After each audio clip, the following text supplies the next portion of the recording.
बिस्मिल्लाहिर्रहमानिर्रहीम अस्सलाम वालेकुम। आप पाकिस्तान डेली न्यूज़ देख रहे हो। मेरा नाम है अब्दुल रहमान नाज़िन। आज 29 जनवरी है। पीछे एक हफ्ता बाकी रह गया है जी। और पाक फ़ौज की कड़ी निगरानी में जो इलेक्शन का सामान है, बैलेट बॉक्सेस हैं, वो 7 फरवरी को प्रिज़ाइडिंग ऑफ़िसर्स को पहुँचाया जाएगा। और पाक फ़ौज की कड़ी निगरानी में ये सारा अमल जो है वो होगा।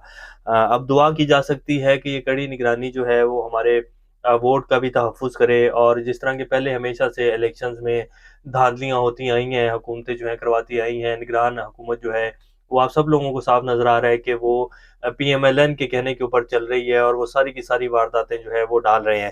तो दुआ की जा सकती है कि ये कड़ी निगरानी जो है वो पाकिस्तानी अवाम के वोट का भी तहफ़्फ़ुज़ करे। ये मेरी अपनी राय है, आप लोगों की जो भी राय है वो आप बेहतर जानते हैं। लेकिन 5-6 दिन पीछे बाकी हैं जी। और इस टाइम भरपूर तरीके से वारदात डाली जा रही है। कल आपने देखा कि पूरे पाकिस्तान में पीटीआई ने रैलियाँ निकाली और जहाँ-जहाँ पुलिस जिस तरह की वारदात डाल सकती थी, लोगों को पकड़ा, मारा, एमएनएज़, एमपीज़ को उठाया, रेहाना डार उनको भी गिरफ्तार करने की कोशिश की। इस तरह फिर जो कराची में हुआ, पुलिस ने जो है अवाम के ऊपर लाठीचार्ज किया और फिर आगे से मुज़ाहिरीन जो पीटीआई के कारकुनान थे, उन्होंने भी जो है फिर कोई कसर नहीं छोड़ी।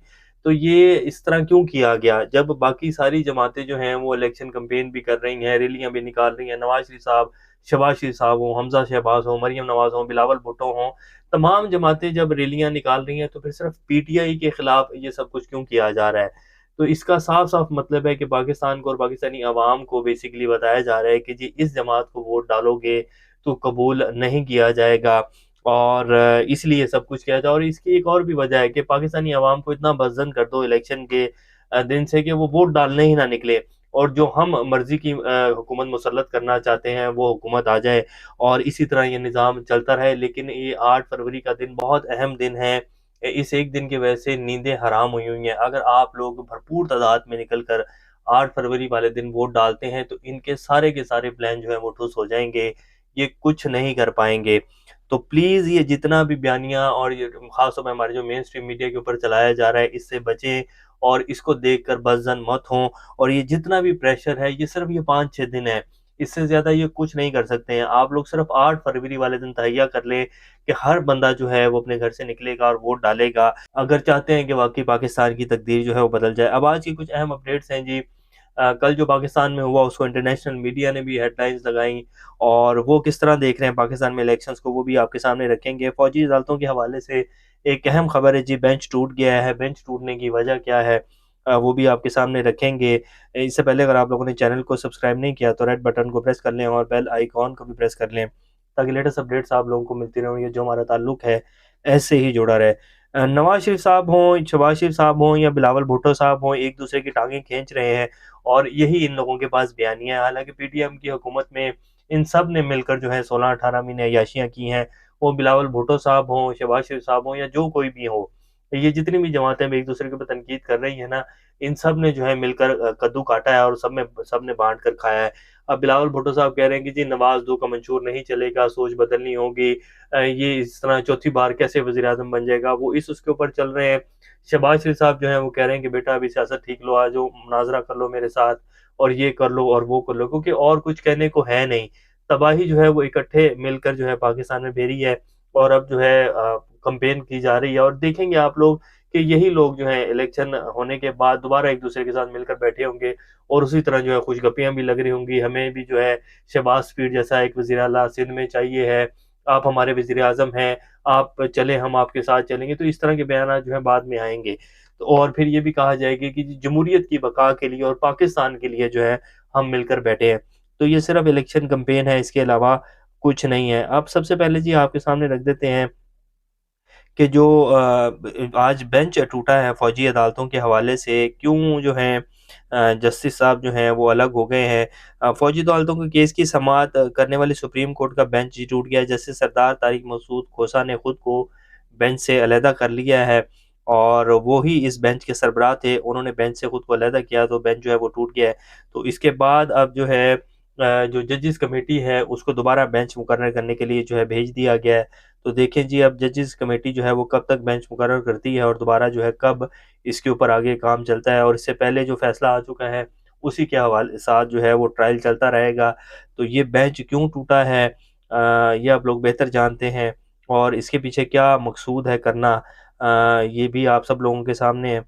कराची में पुलिस और पीटीआई के कारकुनान में झड़प का मुकदमा दर्ज, सूबाई क़यादत समेत 131 अफराद जी नामजद किए गए। और अब इसको जो है अल जज़ीरा कैसे रिपोर्ट कर रहा है वो आपके सामने रखते हैं।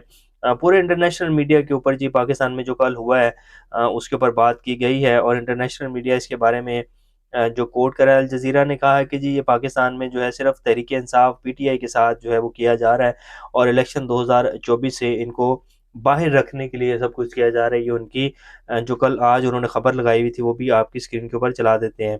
इसके साथ-साथ एक और बड़ी वारदात डालने की तैयारी है जी, इलेक्शन वाले दिन जैसे हमेशा से आप देखते होंगे कि इलेक्शन वाला जो दिन होता है उसमें तमाम मीडिया चैनल्स के ऊपर जो है उसमें लम्हा-ब-लम्हा खबरें आ रही होती हैं कि जी इस हल्के से जो है ये उम्मीदवार जीत रहे हैं, इन्होंने इतने वोट ले लिए हैं, ये उम्मीदवार जो हैं वो इतने वोटों से पीछे हैं।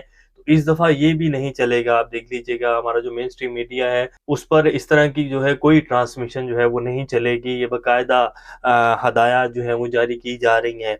तो इस तरह की जो है वारदात डालने की तैयारी है, लेकिन फिर भी अगर आप लोग 8 फरवरी वाले दिन भरपूर तादाद में निकलेंगे, तो ये सारे के सारे प्लान जो हैं वो ठुस हो जाएँगे। अब जी ईरानी वज़ीर ख़ारिजा जो हैं हसन अमीर अब्दुल हयान, वो पाकिस्तान पहुँच गए हैं। उन्होंने दफ़्तर ख़ारिजा में हमारे जो निगरान वज़ीर ख़ारिजा हैं उनके साथ मुलाकात की है। बाहमी एक प्रेस कॉन्फ्रेंस भी की गई है, जिसमें पाकिस्तान और ईरान ने अमन और खुशहाली के मकासद के हसूल के लिए बाहमी एहतराम और मुश्तरका चैलेंजों से निमटने के लिए इज्तिमाई नुक्ता नज़र की बुनियाद पर काम करने पर इत्तफ़ाक़ किया है। ईरानी वज़ीर ख़ारिजा हसन अमीर ने पाकिस्तानी हम मनसब जलील अब्बास जिलानी के हमरा मुश्तरका प्रेस कॉन्फ्रेंस करते हुए कहा कि पाक ईरान मुज़ाकरात के दौरान दहशतगर्दी के खिलाफ इक़दामात पर गुफ्तगू हुई है, बॉर्डर पर मौजूदा तजारती मराकज़ को फ़आल करने पर भी बातचीत हुई है।